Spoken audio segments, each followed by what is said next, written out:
We begin with the breaking news today, that shooting at Fort Hood in Texas.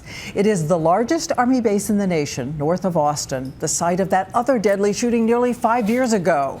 And this was the urgent message sent out to those on base. 41,000 people told to shelter in place. And this is what they heard over the speakers. Listen. Seek shelter immediately. The president has now spoken out tonight, saying he is heartbroken, and we'll bring that to you in a moment. But let's go straight to ABC's Chief Justice correspondent, Pierre Thomas, for the latest details on the shooter and the casualties. Pierre. Diane, multiple law enforcement sources tell us the shooter is dead. Authorities are in the process of clearing the base of any other potential threats, but it's believed that there was only one shooter. That shooter is thought to be a soldier. We're told about a dozen people have been injured, and sources tell us that 4 people, including the shooter, are dead. The shootings took place in a workplace facility. President Obama has been monitoring the situation and just made this statement.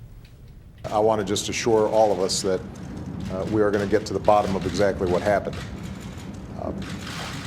Any shooting is troubling. Obviously, this reopens the pain of what happened at Fort Hood 5 years ago. We know these families. We know their incredible service to our country and the sacrifices that they make.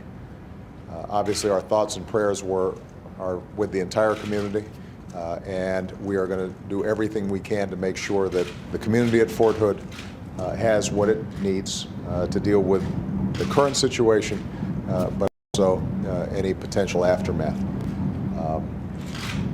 We're heartbroken that something like this might have happened again.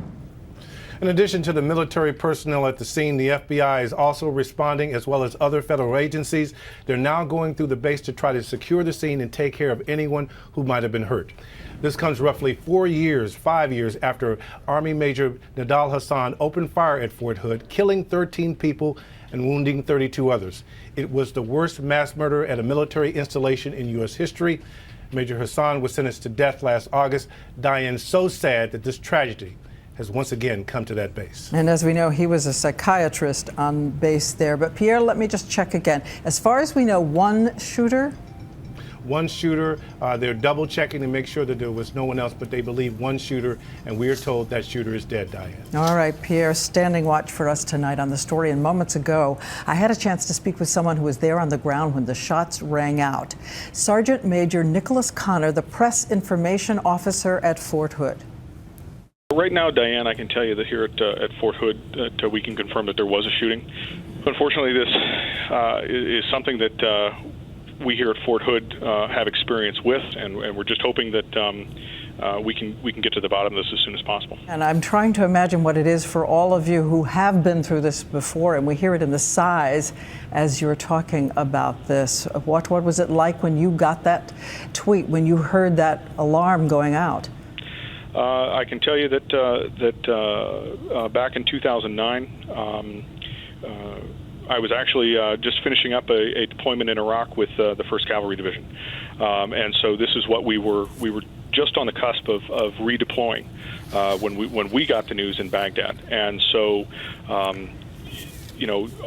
redeployment joy was tempered by just the air of tragedy that was here on Fort Hood, and again, this is something that unfortunately we have gone through before, but I know the resiliency of the soldiers and the family members here at Fort Hood are going to carry us through again. And the nation sending its thoughts tonight. Our thanks to Sergeant Major Nicholas Connor. Our thoughts, as we said, with everyone there. But I do want to turn now to ABC's Chief Global Affairs correspondent, Martha Raddatz, because, Martha, you have been to Fort Hood so many times. I have been there so many times, Diane, and I know people think it's a military post, but what this really is a community of 40,000. The families live there, the soldiers live there. They have been through so much together, so many deployments, 1st Cavalry Division, 4th Infantry Division. They have all lived through so much. In fact, Diane, I am supposed to be there this weekend for a reunion of a band of brothers who fought a battle 10 years ago in Iraq Iraq, coming together for a memorial service for the soldiers they lost. This will certainly be on their minds this weekend as well. So this community is mourning tonight another tragedy. And of course, examining security as well. They are indeed, Diane. You can get on the base sometimes quite easily, but other times they ask for ID. That will be looked into. But if it's a fellow soldier, all the more tragic.